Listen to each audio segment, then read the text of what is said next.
Hey there, vernacular faithful. Redcoat here, and I've got another instruction booklet that we're going to be going over today. And this one is the Super Game Boy instruction booklet. So this is going to be a little bit different from the others because this is basically a how would you call it an attachment item for the SNES. Essentially, you would put your Super Game Boy into your game slot, and then you'd stick a Game Boy game into that slot, and then you could play your Game Boy games that you would normally only see on your small handheld. You'd see them on the TV. Think of it as a proto Switch. Took them a long time, but eventually they figured out how to integrate all of their consoles into one thing.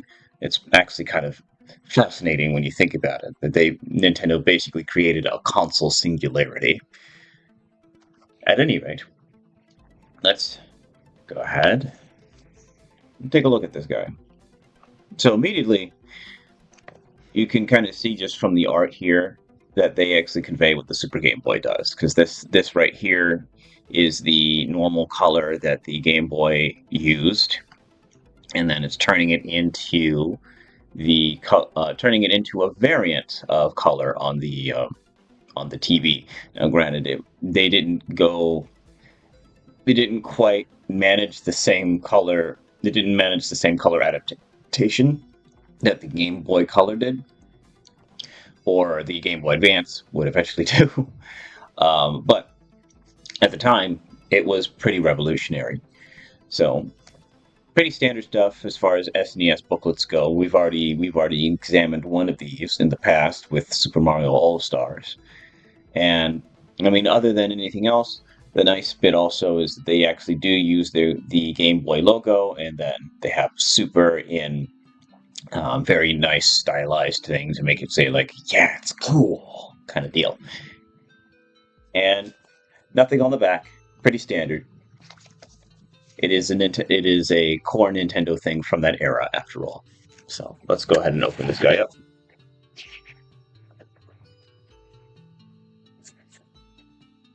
So immediately, after having looked at a number of other game books, we see one of the things that Nintendo always does, which is their stuff is pretty good, pretty stylized, and they're actually using full color. And I mean, considering that a big thing about the Super Game Boy is that it creates color, is something. And I'm not certain, but I'm thinking that the colors that they used here is what is it? Because you've got the red, you've got the cyan, and you've got the yellow. The off orange. Okay, if I'm looking back over here, I feel like that color selection is purposeful, but I could be wrong. Because usually you use RGB for the you use a standard RGB, or there's a four color set, which is pretty close to this, save for the orange, that you would use to basically reproduce the spectrum of colors that the human eye normally sees, because you can't actually reproduce it completely, because there's unseen ones that actually do influence how we see stuff. But with the because there's a 3-color palette, which is the RGB, and then there's a 4-color palette that I don't remember off the top of my head that you can use for this stuff. And so this just reminds me that that's a thing, and I wouldn't be surprised if there's some sort of transliteration that's happening there with the color with the different shades used in the Game Boy to the coloration that they apply to it on your Super Game Boy. And depending on how late in the Game Boy's lifespan a game was made, they might have made some considerations so that, say, with this one here, with the Metroid, that, because this wouldn't, normally all of this would just be kind of a brown and everything, but they might have made some considerations with the construction of the Game Boy games, such that when it's put into the Super Game Boy, you get a special kind of experience. Also of note, Nintendo seal, yada yada. We've seen this before. Still as useful as it was before. All right. So immediately we can see a repeat of the font, a form of the font up there, just making it a kind of a cursive ink style thing, uh, and just in general, they're doing a lot more with how their space works. So just with this, so you have the off white, so this kind of draws your eyes up, and then you have this coloration here, which draws you in.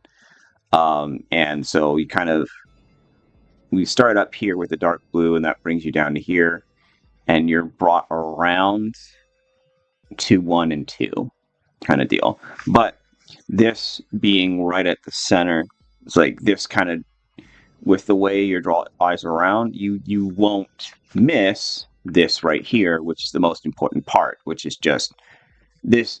As with other Nintendo items, they always do imagery combined with words, and so you could just look at this and know exactly what you do to initiate your game. In reality, just with this page, you know what you need to do with your Super Game Boy. Just put it in the console, put the Game Boy in the console, turn it on. You're good. And that was one of the other things with Nintendo's console construction and general functionality. They really did focus on making it user friendly. That's part of the reason why the NES won out against a lot of other consoles. Was that the NES was just plug and play. You plug it in, you put your cartridge in there, and then you push the on button. They understood the audience that they were making that system for. It was for the average person, because up until that point, really games were for the hobbyist who was willing to kind of mess around a bit to get their thing working. Well, I digress. So some basic stuff in, but again, they're not only using the structure of this, where you have basically, because of the way the line work works, you get the eye kind of curving around from here. But because we're actually American, we kind of read from here. So we'll actually start up there and then just kind of be drawn down.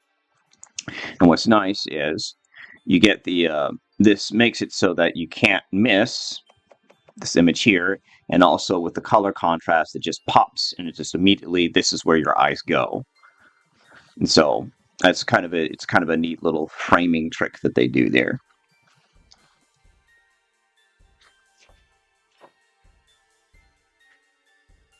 And of course, first thing that gets your eye is the one thing that's different, and it's always the hot color. In this case, it's the hot color, and so you get the red, and you're like, oh man, I can play Legend of Zelda on this thing. And then, but this is of course telling you what your all the stuff that you can do with the screen. And again, this is a very attractive instruction manual, and very well designed actually. Just with how they do all of their sectioning and everything, maybe a little bit overt, maybe a little bit overdone in that regard, but at the same time, I kind of like this because it calls back to certain abstract art, certain forms of abstract art, or specifically it's those geometric forms arts where it's a few geometric lines and squares and things, and those mostly are just dealing with the idea of how do you guide the eye, what do the colors do, and so they're utilizing that kind of technique to actually manage how your eyes look at this. So in reality, because we kind of create this C here, we kind of hang out up here. And I mean, this is, of course, the first thing you see. And then once you get to this point, you'll likely be drawn down to here. And so right here, we just have the on-screen icons, which if this were a computer, you'd be using a mouse, but you're going to be using your controller to move those around. And then you have these items that you can do with your controller.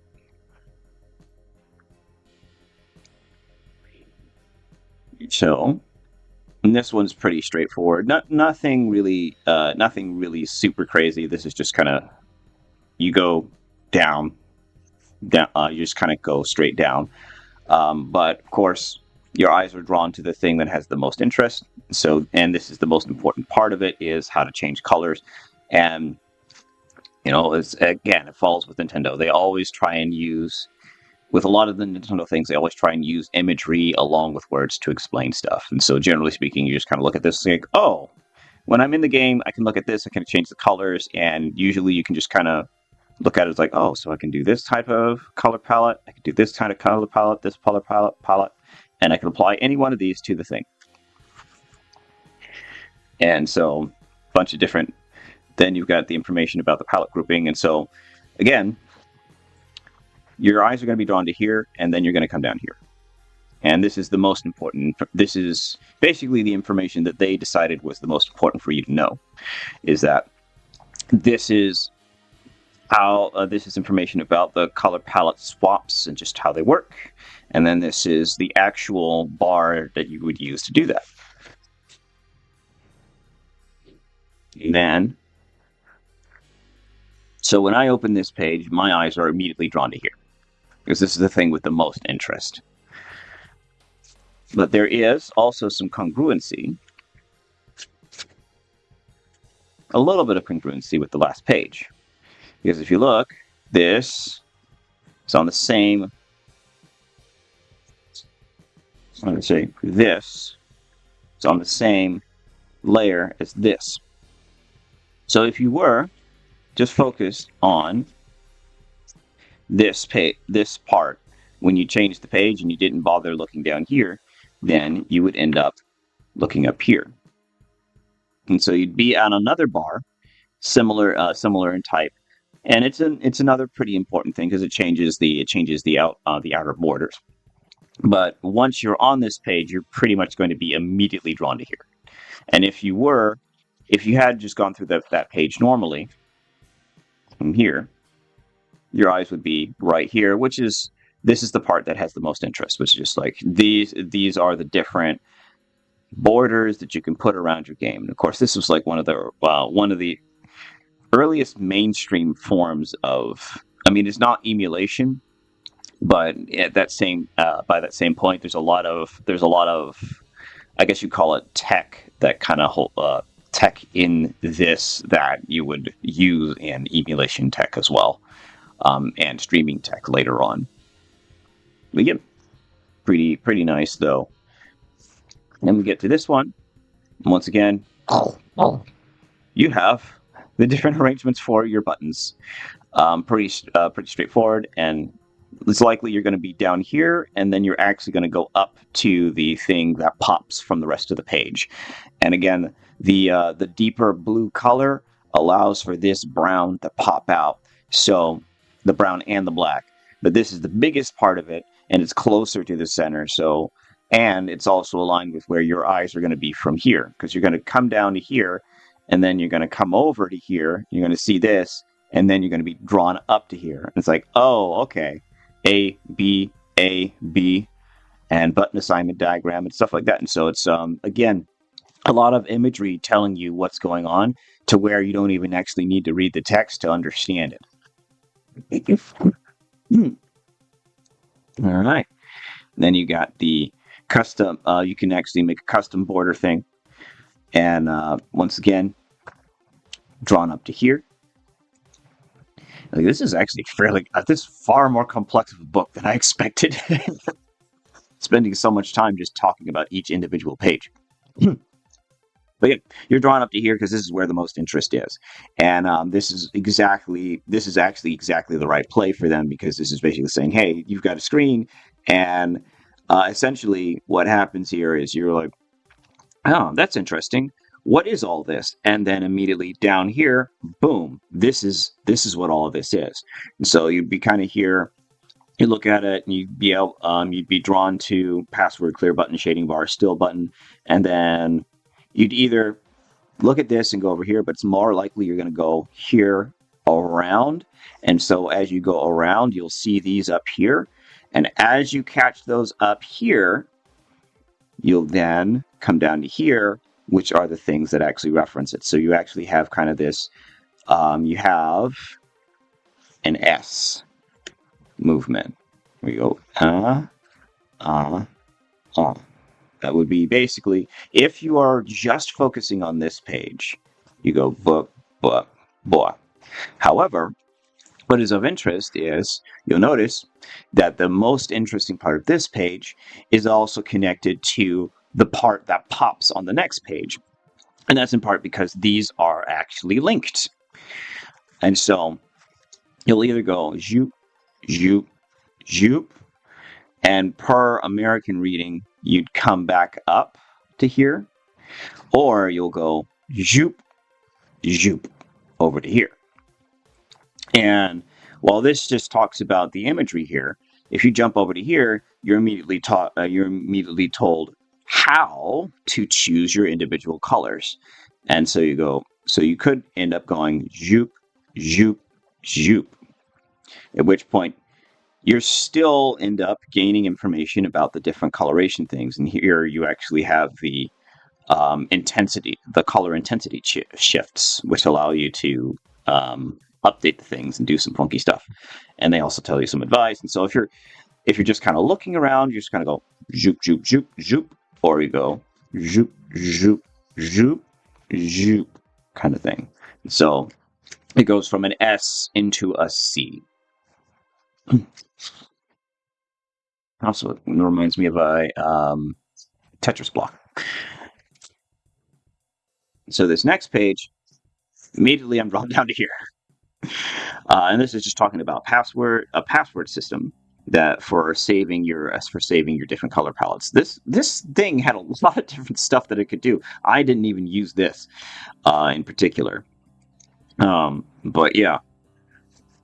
Now, I think they could have said color palette password because that's what this is for. Because I could see that being confusing for games that have password systems in them. It's like, wait, do I use this for passwords? What is this? So this particular page, I think, is a little bit obtuse in a certain sense. I mean, they use the picture to show you this is kind of the thing that you're using, but this one is not as immediately understandable as the rest of them. And then we have graffiti, which you basically get to draw on the side, which is kind of fun. And once again, we're using a C into an S. So we go zhoosh, zhoosh. Because the first thing you're going to see is this guy right here. You're going to come down here. As you come down here, you catch these, which I don't think are actually explained in the bottom portion of it. It's just kind of saying, hey, there's a border, there's a window. We don't need to explain what those are. You know what those are. But all of the information about how you actually use the colors, how you can draw on the sides of the thing. And then down here, you have the paint tools and everything. Incidentally, yes, I do believe that the elements of the Super Game Boy draw from Mario Paint. It's either Mario Paint draws from the Super Game Boy or the Super Game Boy draws from Mario Paint. Either way, they have some shared technology. Okay, and then we're coming up on the end of the book, which you can tell by here. But once again, they use color theory to keep it interesting and have you and separate the ideas. So,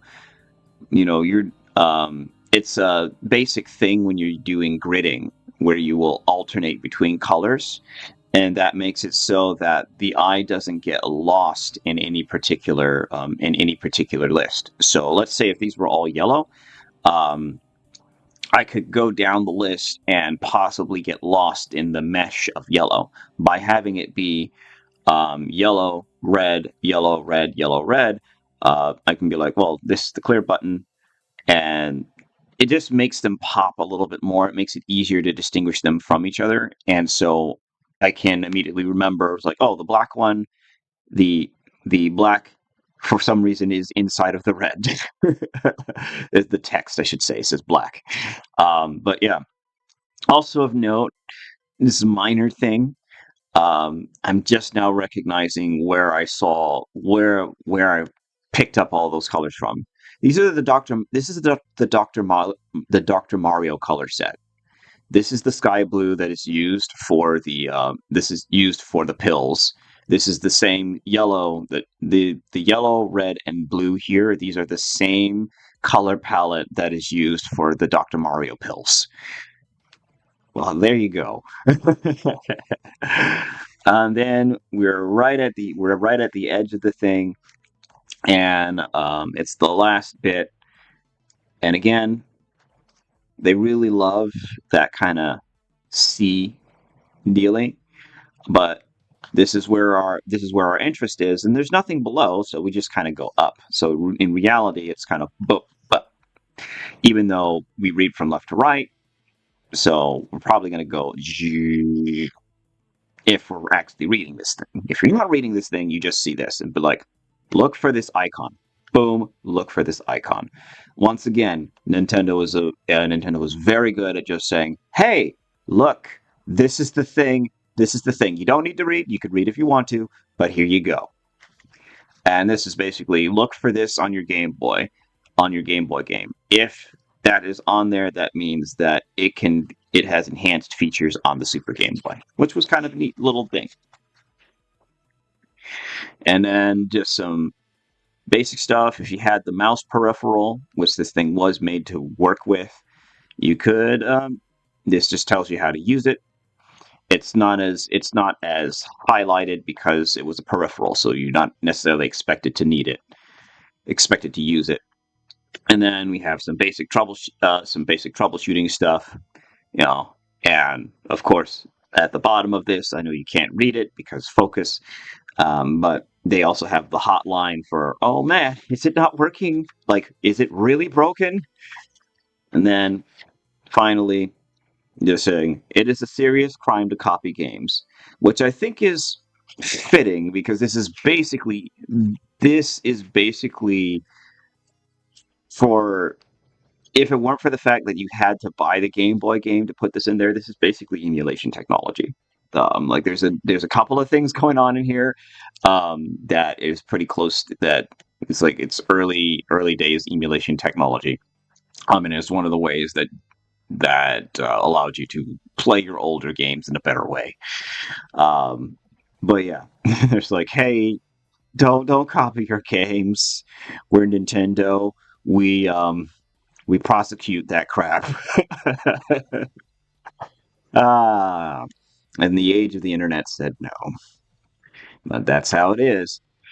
And it turns out the internet is naturally kind of a freewheeling and dealing space, so it's kind of hard to enforce anything like that.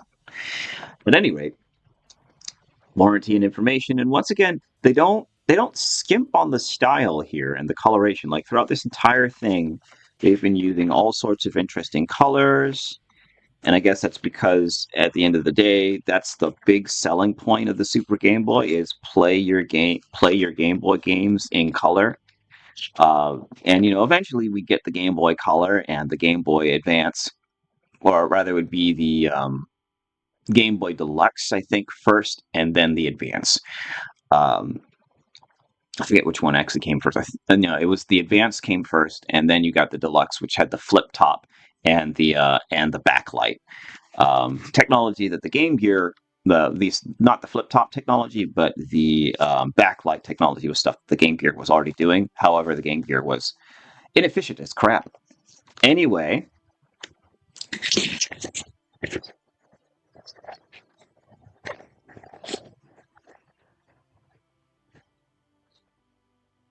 so that is the Super Game Boy instruction booklet.